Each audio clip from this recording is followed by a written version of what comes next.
বাংলা বাঁচাও যাত্রা সিপিআইএম করছে, হ্যাঁ।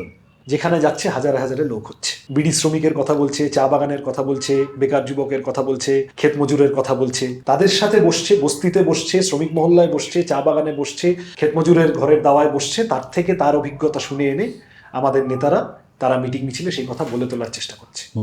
আপনি আমাকে বলেন, আমি জানি না এটা কবে এয়ার হবে, আমরা আজকে দাঁড়িয়ে যখন এই কথা আলোচনা করছি, গত 3 দিন পশ্চিমবঙ্গের মিডিয়ায় একদিকে রুজি রুটির কথা নিয়ে বাংলা বাঁচাও যাত্রা হয়েছে, একদিকে একটি মসজিদের শিলান্যাস হয়েছে, একদিকে একটি মাঠে মন্ত্র পড়া হয়েছে সবাই মিলে। আপনি আমাকে বলুন এই তিনটের মধ্যে কোন দুটো আপনি দেখতে পেয়েছেন, কোনটা আপনি দেখেননি? প্রত্যেকটা বড় বড়, আমার কিন্তু মিডিয়ার প্রতি বা মিডিয়া কর্মীদের প্রতি আমার কোনো রাগের জায়গা থেকে আমি বলছি না।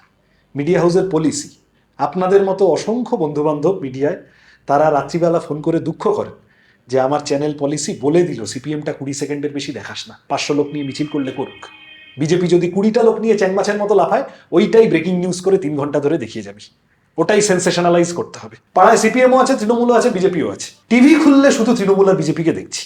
এটা যদি 7 দিন 10 দিন 15 দিন 1 মাস 2 মাস 6 মাস হতে থাকে, তাহলে 6 মাসের মাথায় গিয়ে আমার মনে হবে আচ্ছা সিপিএমটাকে তো ঠিক তেমন দেখতে পাচ্ছি। তাহলে এই যে লেভেল প্লেইং ফিল্ড আমরা পেলাম না, আমি এই জায়গাটা ধরানোর চেষ্টা করছি।